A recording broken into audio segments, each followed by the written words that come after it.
الحمد لله الذي خشعت لعظمته الرقاب ولانت لقوته الصعاب،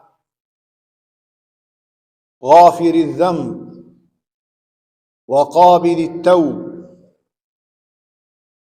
ذي الطول لا إله إلا هو، عليه توكلت وإليه متاب. وأشهد أن لا إله إلا الله وحده لا شريك له، شهادة ما كانت في أمر قليل إلا كثرته، ولا في شيء معقود إلا نفثته، وما حلت في هم ولا غم إلا فرجته. من تكلم سمع الله نطقه، ومن عاش فعليه رزقه، ومن سكت علم سره، ومن عاش فعلى رب العالمين معاشه ورزقه،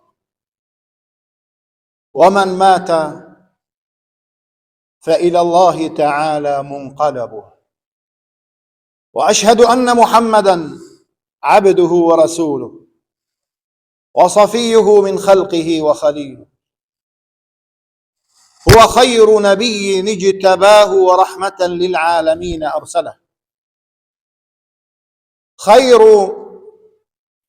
من صلى وصام وطاف في البيت الحرام وأقام شعائر الإسلام وهدم كل شعيرة تدل على الأصنام.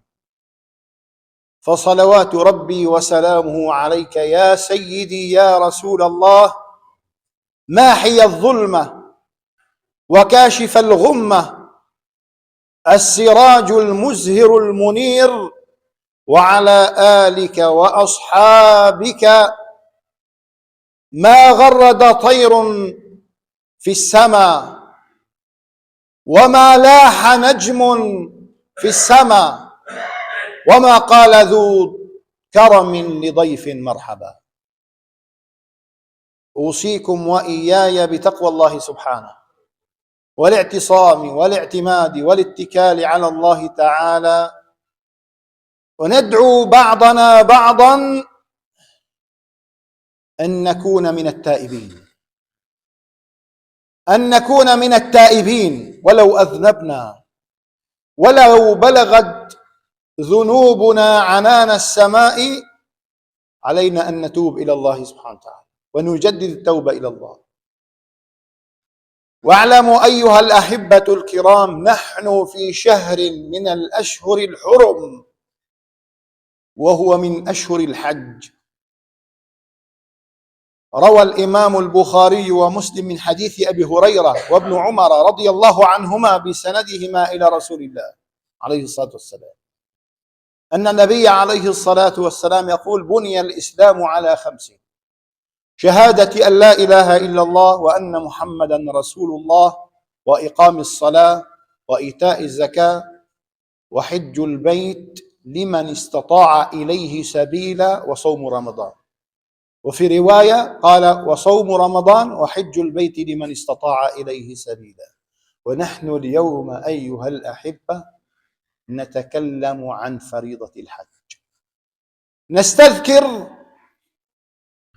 هذا الركن الأسمى وهذه الشعيرة المباركة التي حدثنا عنها سيدنا رسول الله عليه الصلاة والسلام. قال: العمرة إلى العمرة، العمرة إلى العمرة، يعني أنت اعتمرت في هذه السنة القادمة اعتمرت، واللي بعدها اعتمرت، واللي قبلها اعتمرت. قال: العمرة إلى العمرة، ورمضان إلى رمضان، والصلوات الخمس كفارة لما بينهن إذا اجتنبت الكبائر. ثم ألحق رسول الله عليه الصلاة والسلام قال: والحج المبرور ليس له جزاء إلا الجنة، ومن حج البيت أو اعتمر ولم يرفث ولم يفسق عاد كيوم ولدته أمه. يعني الله سبحانه وتعالى غفر له جميع ذنوبه، عاد من الخطايا، يعني خرج من خطاياه ومن ذنوبه كيوم ولدته أمه. تعالوا بنا أيها الأحبة الكرام لنعيش هذه الرحلة المباركة في هذه الدقائق المعدودة، لنتجهز وإياكم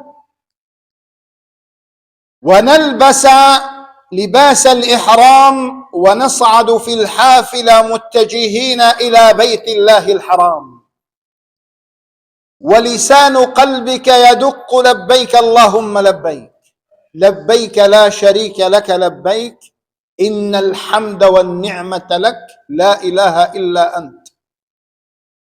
وأنت تلبس لباس الإحرام وقصرت شعرك امتثالا لأمر الواحد الديان، فإذا وصلت إلى الميقات أحرمت من الميقات ولبست لباس الإحرام، وقبل ذلك صليت ركعتين لله الواحد الديان، ثم إذا وصلت إلى الكعبة ورأيت هذا البناء العظيم الذي هو بيت الله سبحانه وتعالى، استقبلت البيت وقلبك فرحا.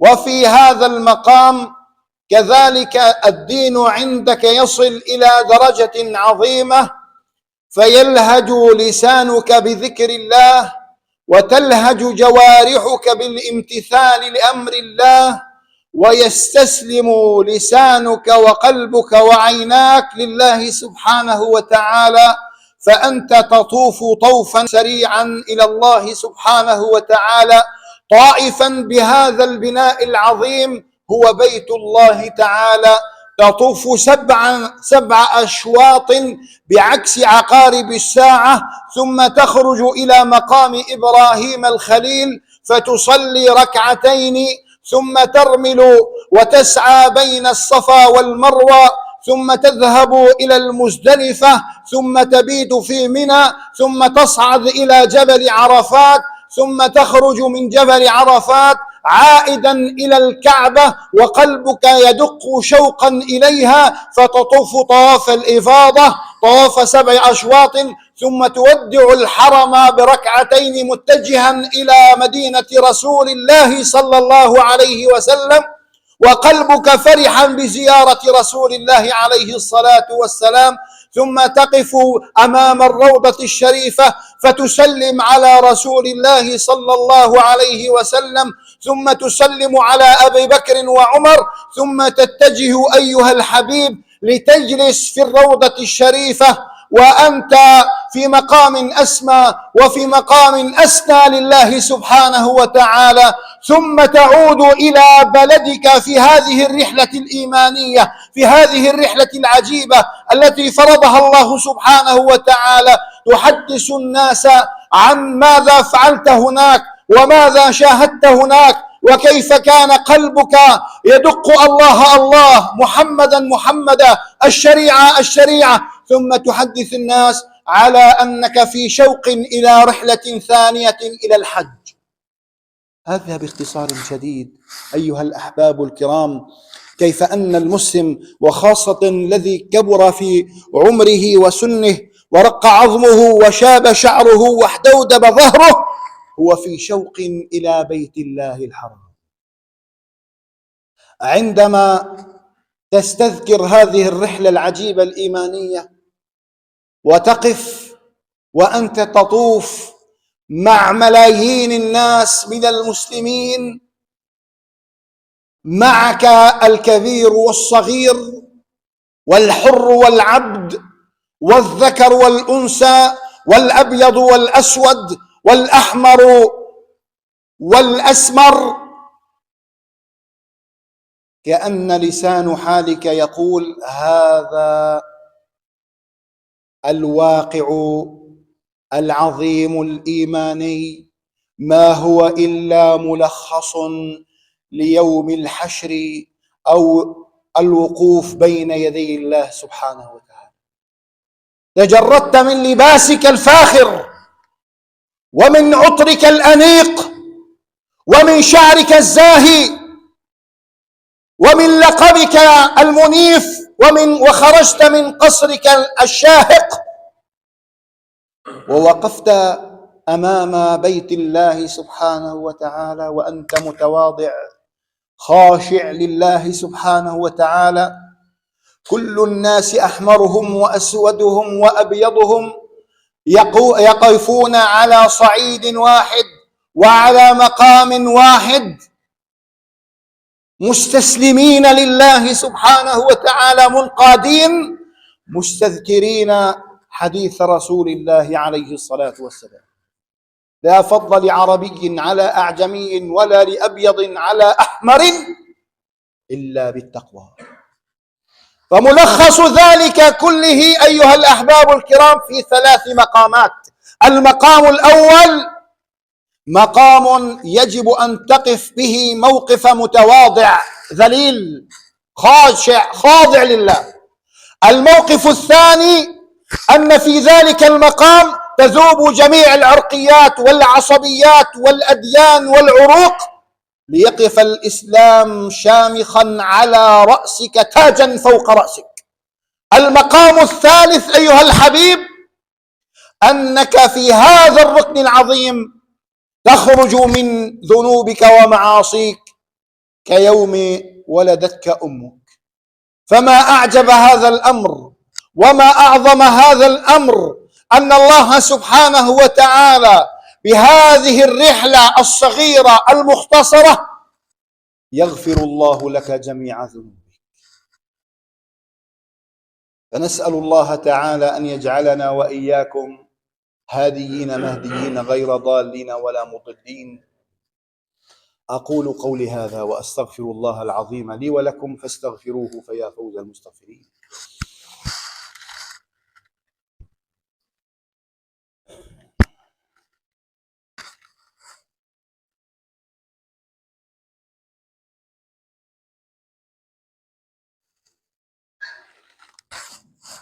اللهم لك الحمد كما ينبغي لك الثناء كما أثنيت على نفسك، لك الشكر لأنك قلت وقليل من عبادي الشكور. الحج أشهر معلومات، فمن فرض فيهن الحج، يعني من نوى أن يذهب إلى الحج وذهب إلى الحج فلا رفث ولا فسوق ولا جدال في الحج. وما تفعلوا من خير يعلمه الله، وتزودوا فإن خير الزاد التقوى واتقوني يا أولي الألباب. فإذا ما كان هناك تقوى مع الحج، وما كان إخلاص مع الحج، وما كان عمل صالح مع الحج، وما كان مال حلال يذهب به الحاج، فعندما تصل إلى بيت الله تعالى تقول لبيك اللهم لبيك، فتقول لك سيارتك، حجت سيارتك ولم تحج، حجت طائرتك ولم تحج، ويقول لك الحرم لا لبيك ولا سعديك، وحجك مردود عليك، لأن الله طيب لا يقبل إلا طيب. ما تظن بأنك إذا أكلت ميراث إخوانك وذهبت إلى الحج سيغفر الله لك، هذا مو كرتون بلاش. ما تظن بأنك إذا نصبت على الناس وذهبت إلى الحج أنك تتخلص من هذا الدين، لأن حق الله سبحانه وتعالى لا يسقط في التقادم. هناك قانون أيها الأحباب الكرام على عجالة، قانون اسمه قانون يسقط بالتقادم، بعد 10 سنوات أو 20 سنة يسقط بالتقادم. يعني إذا رفعت قضية بعد 20 سنة تسقط بالتقادم، مرور الزمن. ولكن عند الله سبحانه وتعالى لا يوجد شيء يسقط بالتقادم، لا دين ولا توصيب ولا أكل حقوق الناس، لا يسقط بالتقادم، يبقى مسجل عند الله سبحانه وتعالى. لذلك هنا لفتة دينية إيمانية، قال إذا كان عليك دين وبدك تذهب إلى الحج ينبغي لك أن تستأذن الذي استأذنت منه، حتى إذا أذن لك ذهبت، إذا لم يأذن لك عليك أولا أن توفي ما عليك من دين، لأن أداء الدين هو فرض فرضه الله سبحانه، والحج هو واجب، ولكن هذا الواجب لا يتحقق إلا بشرط ماذا؟ ولله على الناس حج البيت لمن استطاع إليه سبيلا. فنسأل الله العظيم رب العرش العظيم أن يجعلنا هاديين مهديين غير ضالين ولا مضلين. اللهم اغفر لنا وارحمنا وعافنا واعف عنا وأكرمنا ولا تهنا وأعطنا ولا تحرمنا وبارك لنا فيما أعطيتنا. يا ربنا لا تجعل لنا في هذه الساعة المباركة، في هذا الشهر المبارك، في هذا اليوم المبارك، هما إلا فرجته، ولا دينا إلا قضيته، ولا مريضا إلا عافيته، ولا محتاجا إلا كفيته. اللهم فرج عن عبادك المستضعفين في فلسطين وفي غزة وفي الضفة وفي رفح وفي كل مكان، واجعلهم يا ربنا في حفظك ورعايتك وأمنك. اللهم عليك بأعدائهم، اللهم عليك بالصهاينة المعتدين، اللهم عليك بالظالمين، اللهم اجمعهم عددا واقتلهم بددا ولا تغادر منهم أحدا بقوتك يا جبار يا منتقم يا الله. اللهم ربنا اغفر لنا ذنوبنا واستر عيوبنا وارحمنا يا ربنا فوق الأرض وتحت الأرض ويوم العرض. اللهم يا ربنا إنا لا نستطيع أن نذهب للحج فاكتب لنا أجرا، اكتب لنا أجرا يا رب العالمين، واجعلنا يا ربنا هاديين مهديين غير ضالين ولا مضلين. اللهم أعز الإسلام والمسلمين وأذل الشرك والمشركين. اللهم عليك بأعدائنا أعداء الدين يا رب العالمين. آتنا في الدنيا حسنة وفي الآخرة حسنة وقنا عذاب النار. صلى اللهم على سيدنا محمد وعلى آله وصحبه أجمعين. الحمد لله رب العالمين. أقم الصلاة. الله أكبر الله أكبر. أشهد أن لا إله إلا الله. أشهد